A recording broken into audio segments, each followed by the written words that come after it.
Il est difficile d'écrire quelque chose sur les événements de ce vendredi 13 novembre.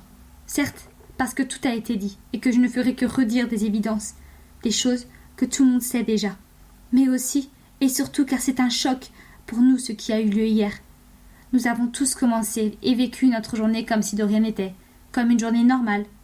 Et puis le soir, l'horreur frappe. On apprend ça par des amis, par la télé, par Internet, parce que l'on est sur place. Et l'on se retrouve au raidi, tendu, à suivre, à se demander désespérément si nos proches vont bien. 3 endroits sont frappés, quasiment simultanément. Et il devient difficile de tout gérer en même temps. L'attentat n'aura pas été déjoué comme celui du Thalys, avec 2 soldats américains neutralisant le terroriste en 2 temps 3 mouvements. Non. Ce soir, et toute la nuit, il y aura des morts, des blessés, des prises d'otages.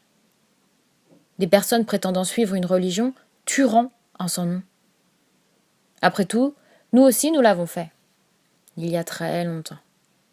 Il semblerait que nous vivons dans un monde où la diversité d'opinion n'est plus permise. Pourtant, il est important de ne pas se laisser submerger par la haine.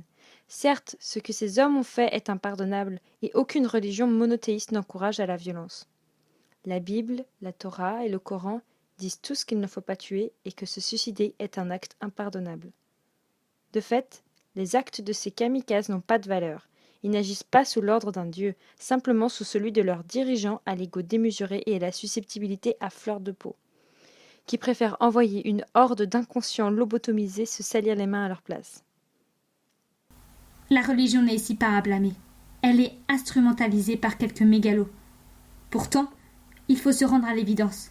C'est un problème de société. Et c'est précisément cette société qui génère ce genre d'événements. Outre une passivité parfois évidente face aux différentes attaques, où nous nous endormons un peu au bout d'un certain temps, c'est surtout anormal que ces gens puissent embrigader et lobotomiser une part de la jeunesse. Celle-ci est peut-être un peu trop désespérée et n'a peut-être pas d'avenir auquel se rattacher pour se laisser ainsi faire. Bien entendu, il ne faut pas non plus sous-estimer l'efficacité d'un lavage de cerveau, surtout chez les plus fragiles. Néanmoins, l'un des 2 plus importants dangers réside en un potentiel amalgame. Une telle situation risque de déclencher la panique et une vague de terreur. Et nous risquons tous de faire l'erreur de mettre tout le monde dans le même panier. Non seulement il faut vérifier les informations que l'on peut lire et voir, mais en plus, il ne faut pas tomber dans un racisme extrémiste. Tous les musulmans ne sont pas islamistes, et les vrais musulmans, pratiquants ou non, condamnent les actes des extrémistes, conscients de l'inhumanité du geste, mais aussi du risque que cela représente pour eux. Nous ne devons pas nous diviser. Nous ne pouvons pas nous permettre de nous déchirer au sein même de notre pays. Il va être important dans les jours à venir de ne pas se laisser intimider. Ils peuvent essayer, et ils tentent déjà de le faire avec leur communiqué expliquant que nous avons bafoué leur Dieu tout-puissant, et que cet attentat n'est qu'un début, que nous l'avons cherché, et que nous allons bien voir ce qui se passe. Je comprends très bien la peur qui peut vous envahir et vous tordre l'estomac, vous empêcher de vouloir sortir. Je suis moi-même effrayée. Mais je ne veux pas non plus me laisser intimider, ni marcher sur les pieds. Ils nous menacent, et nous devrions rester sagement à attendre qu'ils frappent. Je ne souhaite pas répondre à la violence par la violence. Ce n'est pas mon rôle. Et je ne veux surtout pas que ce soit le message que vous tiriez de mes propos. Je ne vous demande pas de prendre les armes et de vous lancer dans une chasse à l'homme qui serait meurtrière et vaine. Mais nous pouvons rester soudés et être forts, reprendre une vie aussi normale qu'elle puisse l'être, surtout que nous avons quelque chose qu'ils n'ont pas réussi à briser. Nous sommes unis et solidaires. Nous sommes profondément humains. Nous sommes profondément humains. Humains.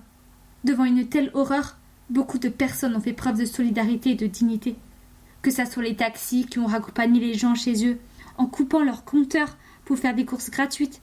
Ces hommes et femmes qui ont tenté de se protéger mutuellement, de s'aider, de s'abriter. Ceux qui ont ouvert leurs portes aux victimes. Ceux qui ont donné leur sang, ou même ceux qui le lendemain matin ont décidé de se réconforter mutuellement, de se soutenir, de faire de cette horreur une force nouvelle et régénératrice. Ceux qui ont su canaliser la peur des autres et devenir des personnes de confiance admirables, sur lesquelles on pouvait compter. Ceux qui bravent les interdits pour rendre hommage à ceux qui ont péri sous des coups injustifiés.